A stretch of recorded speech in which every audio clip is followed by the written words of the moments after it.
polis allowed for explosive innovation and experimentation unseen previously.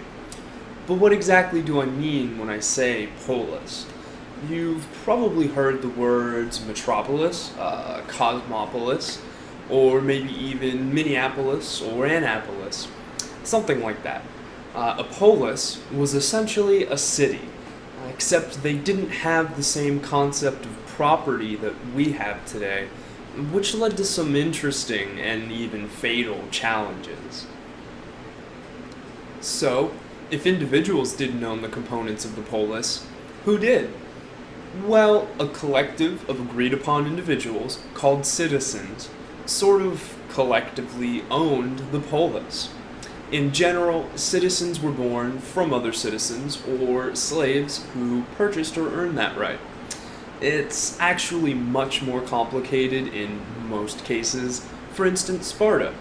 Sparta was a geriocracy, meaning rule by the old. The right to vote and to represent and even to rule came with a strict age requirement. So, at the beginning of the Bronze Age, if you had an iron forge and found some iron ore lying about, you could make yourself a very fancy plowshare for your oxen. Why is this significant? Remember all that effort we had to go through as the pharaoh just to make tools for your subjects? With that iron forge we just mentioned, you've replaced your need for the pharaoh with self-sufficiency. If you made your own plowshare, farmed your own land, why exactly do you need to be someone's subject? It's a big world, and it's not like he could find you if you were to run away. Tools are one thing, but bronze was also made into weapons, introducing chaotic new possibilities. While the pharaoh controlled the flow of bronze in his society, he effectively had a monopoly on the production and distribution of all manner of weapons. With the possibility of rogue parties producing large quantities of cheap iron weapons, the possibilities of riots, revolts, and insurrections would increase exponentially. With the rise of iron, the pharaoh would not be the only man with an army for very long. And this brings us back to Greece.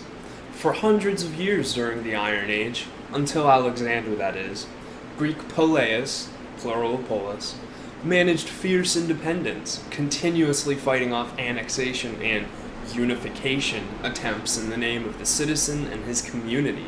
Something like 70% of Sparta's population was helot slaves, and it took almost all of Sparta's attention to keep this massive population in check.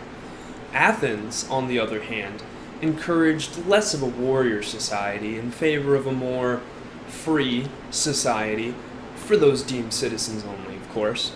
People wanted to be Athenian, and what's more, Athens welcomed trade and travelers, constantly seeking new ways to enrich her people. While Sparta would win battles in a war with Athens, the Athenian culture, or style, spread by colonists, thinkers, artists, and other enterprising individuals, could not be pierced with a spear or trampled underfoot.